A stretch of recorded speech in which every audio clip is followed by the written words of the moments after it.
guys around the house. In this video I'm going to show you how to fit a shower tray with shower tray riser like this in order to get your shower tray off the floor and allow you to put your plumbing underneath. I'll also show you how to fit the shower waste, how to connect that into some waste pipe and how to connect that to your main soil pipe. The first thing you need to do is assemble your quadrant shower tray riser. Now this is fairly simple, it comes with instructions and you basically screw your sections together, very simple, and add your legs there. So you want to adjust all your corner legs and that way you get it to the level you want. Once you've used your spirit level, you've gone round and found that all your angles are level, there, and along the back. Then you can adjust the middle legs and bring those down to meet the floor, but don't adjust them too tight because otherwise it'll start to lift the centre up. Right, once you've got your shower tray riser level, if this was on a wooden floor, you can then put screws through the little holes in the legs and into the floor. However, I'm doing this on a downstairs floor, so my floor is concrete. Well, it's a concrete screed. So what I need to do is mark around my legs, so I know exactly where this is going. Then I'm going to mark through the little holes in the legs, so I know exactly where to drill the holes. I'm going to drill a hole, I'm going to put a plug in each of them, and then I'll be able to put a screw down into the plug afterwards. I've marked my legs, I've marked the places where I need to drill the holes, so here goes.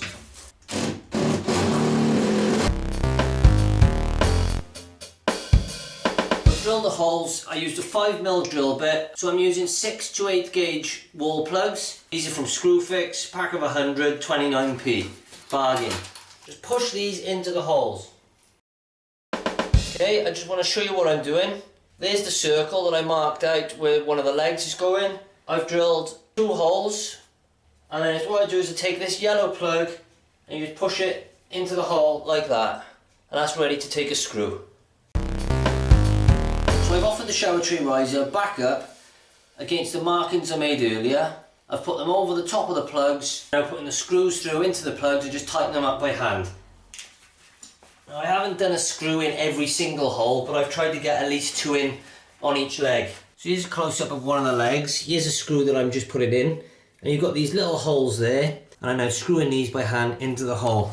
As you can see, it's making it nice and solid. There's one with the screws done up.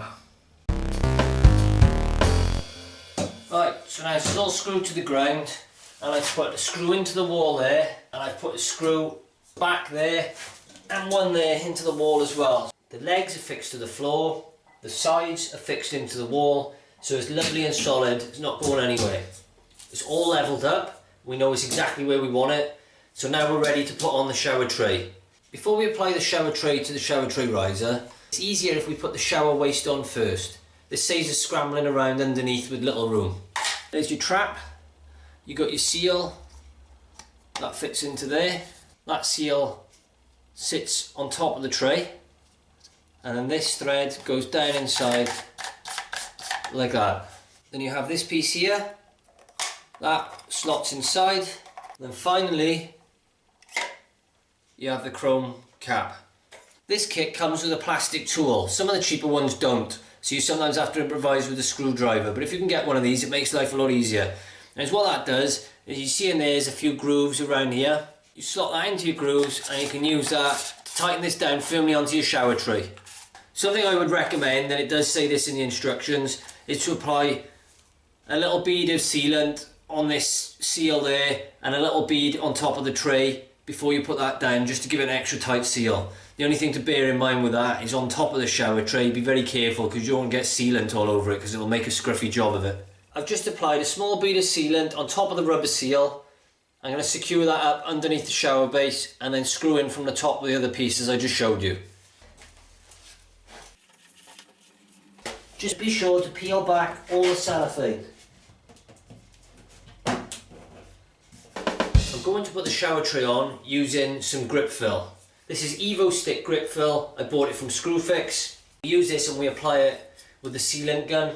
I'm going to put it all around the edge of my frame, and then I'm going to sit the shower tray on top of that and level it down. When you add this grip fill, it's going to add a little bit of depth to the overall height of the tray. So ensure to allow for this when you're putting your plinth along the front.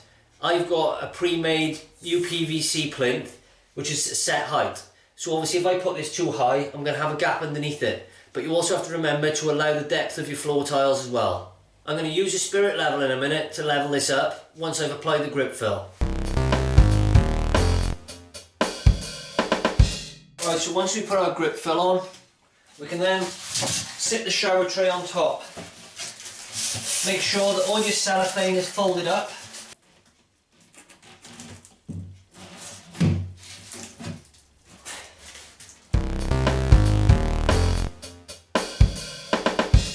So the tray's down, I've checked it with the spirit level, I'll just leave that to set off now. From my shower waste, I need to cut a bit of waste pipe to bring it out to the end of the shower, and from there I'm going to use a flexible waste pipe just to get it round the bend. Here's a bit of pipe, 40mm flow plast.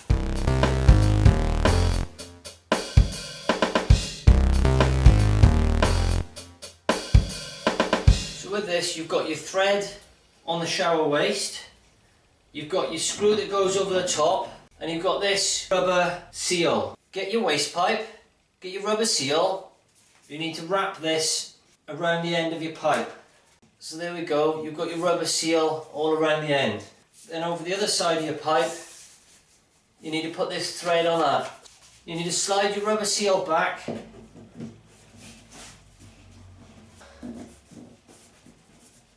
And then as it forces that rubber seal in, it'll fill the gap between the two, sealing it, and make a watertight seal.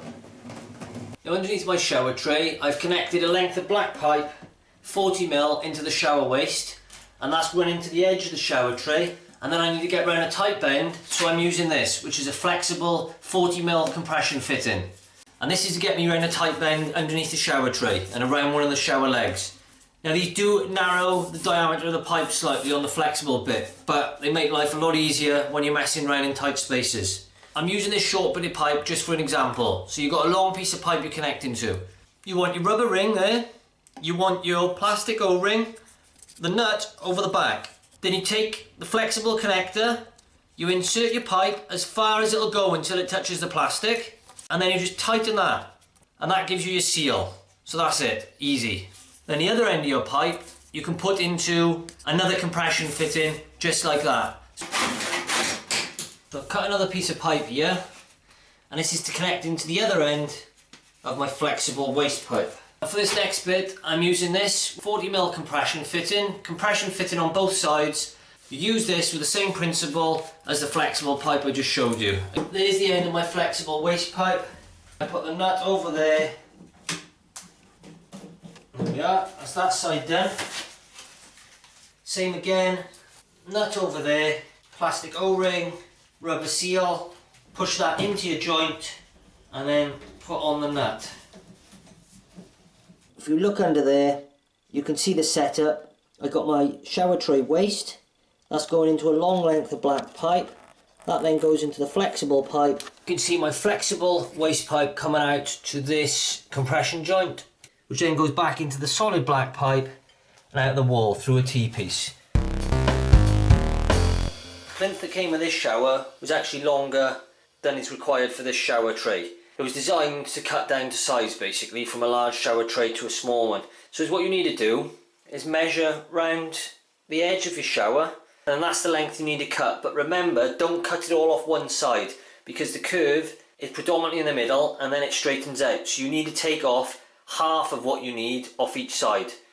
Right, so here's my plinth. Now I've just measured it and I need 140 centimetres, and the overall length of this plinth is 180. So I'm going to take 20 off each side. Now this plastic you can literally cut with either like a wood saw, or I'm actually going to use a metal hacksaw just because it's a very fine blade with a metal cutting blade, and it'll do a slightly neater cut on it. I'll just take my time and go through that now. So if you take a look under here, you've got these brackets on the frame. The kit comes supplied with these. This is a threaded bar with a magnet, and then we've got a metal washer with self-adhesive pad, and that sticks like that to the other side. The metal washer with the adhesive sticks to your plastic plinth. This threaded bar goes into the frame and is adjusted out to the right level to hold your plinth out. And I'll show you how to do this now. So you can see I put one in there already. So just push this through the hole, and then we'll place our washer and our nut like that and tighten up on the other side of the bracket. So just pop that through the hole and then just tighten your nut round here behind the bracket. Then just adjust this nut on the front to bring this bar either in or out. You then want to bring this out so that it's flush with the back of your plinth, and we do this with a bit of trial and error. So the way we do this is once your plinth is cut to length, you get these out roughly flush with the front of your shower tray, and then you want to put your plinth into place just like that, and then you want to just push on the pads until your plinth sits flush with your shower tray. Once you know that is in exactly the right position for all the pads all the way around your plinth, then we can take this back out, we can take the self-adhesive stickers off, offer it back up, and then those magnets will stick to the back of the plastic. So just take these self-adhesive stickers off, like that. Do exactly the same for all the pads. If you're happy you've got everything lined up, don't forget to remove your cellophane.